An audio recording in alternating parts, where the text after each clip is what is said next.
बेबाक अंदाज।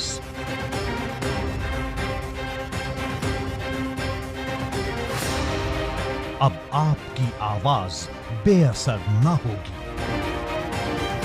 सच वालों को ये अच्छी लगेगी, झूठ वालों को बात तो चुभेगी। सच तो सच होता है, मीठा या कड़वा नहीं। बेलाग, सपाट, निष्पक्ष, धारदार खबरें घटती हैं। खबर सबसे पैनी नजर, सबसे असरदार तेवर, सबसे बुलंद आवाज, देश का सबसे अनूठा शो, बात तो चुभेगी। नमस्कार, स्वागत है आपका ABP.Live के सबसे बड़े शो बात तो चुभेगी में, और मैं हूं आपके साथ मुनीश कुमार मल्होत्रा। आज हम बात करेंगे मध्य प्रदेश के जिला छतरपुर से, जहां यूक्रेन और रसिया युद्ध विराम के लिए कैंडल मार्च निकाला। रूस और यूक्रेन के लिए पहुंचाया जा रहा है। इस समय भारत देश के बहुत से नागरिक और छात्र भी फंसे हुए हैं, क्या कहेंगे?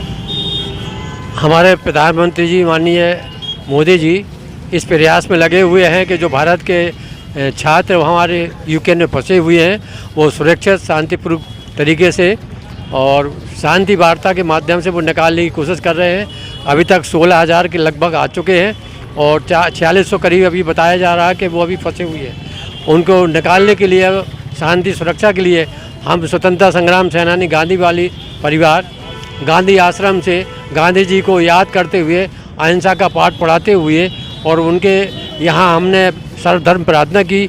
वहाँ से प्रार्थना के साथ 6 साल चौराहे पर गांधी जी की शांति यात्रा के लिए हमने कैंडल मार्च निकाला है और इस कैंडल मार्च के माध्यम से संदेश देना चाहते हैं कि हमारे भारत का जो वहाँ विद्यार्थी फंसा हुआ है सुरक्षित शांतिपूर्वक भारत वापस आए, और यही हम प्रार्थना करते हैं शांति की। जानकारी के मुताबिक आपको बताते चले कि गांधी आश्रम से छत्रसाल चौराहे तक निकाला गया कैंडल मार्च। हम लोग चाहते हैं जो रशिया और यूक्रेन में युद्ध हो रहा है उसके लिए हम लोग शांति के लिए कैंडल मार्च निकाले हैं। हम चाहते हैं युद्ध नहीं होना चाहिए। युद्ध एक विनाश ही दिखाता है, विकास हो नहीं पाता, निर्माण नहीं हो सकता है। यदि कोई बातचीत है तो बातचीत करके रास्ता निकालना चाहिए। इस तरीके से युद्ध होने से बहुत ही निहत्थे लोग मारे जाते हैं, बहुत अधिक नुकसान होता है। तो हम इसीलिए आज यहाँ एकत्रित हुए हैं शांतिपूर्ण तरीके से। और हम जिस देश में रहते हैं वो अहिंसा का देश है, हिंसा इतनी नहीं होनी चाहिए। गांधी का देश है, गांधी जी ने सारी लड़ाई जो थी अहिंसा के माध्यम से की थी। इसीलिए हम चाहते हैं कि युद्ध रुके और इस तरीके का विनाश ना हो।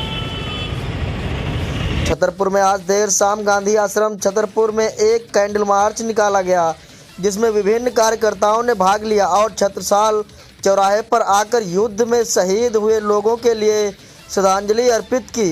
इस कैंडल मार्च का उद्देश्य गांधीवादी तरीके से वार्ता के माध्यम में युद्ध को टालने की अपील की गई। गांधी आश्रम की प्रमुख दमयंती पांडे ने क्या कहा, देखिए इस रिपोर्ट से। भारत के 2 छात्रों की मौत ये हमारे लिए बहुत ही दुखद विषय है और इसीलिए हम किसी भी तरह का युद्ध का विरोध करते हैं। हमारा देश हमेशा से नॉन अलाइन मूवमेंट के तहत शांति प्रिय रहा है और हमारे आदरणीय प्रधानमंत्री ने भी इस चीज़ के लिए डिप्लोमेटिकली रेस्ट्रेन किया है कि इस युद्ध में उन्होंने भागीदारी नहीं दिखाई है किसी भी तरफ से। अभी तो अपने यहाँ के भी छात्र खुले हुए हैं, इसमें सरकार पूर्णतः कार्य कर रही है, डेफिनेटली कर रहे हैं और अन्य देशों से मदद मांगी जा रही है। अन्य देश भारत की मदद कर भी रहे हैं। यहाँ तक कि रशिया ने खुद भी ये कहा है, उसने बसेस अरेंज करी है कि हम अपने सेफ लिमिट में लेके आएंगे और वहाँ से आप अपने छात्रों को देश में ले जा सकते हैं। तो ये सारी चीज़ें हैं। भारत की स्थिति अच्छी है, देश हेल्प कर रहे हैं, लेकिन फिर भी युद्ध जो है वो पूर्णतया निंदनीय कार्य है, ऐसा नहीं करना चाहिए। आज कहाँ पे आप लोगों ने कैंडल मार्च किया? आज हम लोग ने यहाँ पे छत्रसाल चौराहे पे कैंडल मार्च यहाँ तक के लिए किया और यहाँ पे हम लोगों ने अपनी श्रद्धांजलि भी अर्पित करी है और कामना भी करी है, प्रार्थना करी है कि पुतिन को सद्बुद्धि दे भगवान और गांधी का जो संदेश है वो विश्व फिर से माने और विश्व गुरु भारत बनना चाहिए। इसकी हम लोग बिल्कुल उनके साथ करें, अपने देश के साथ खड़े हैं।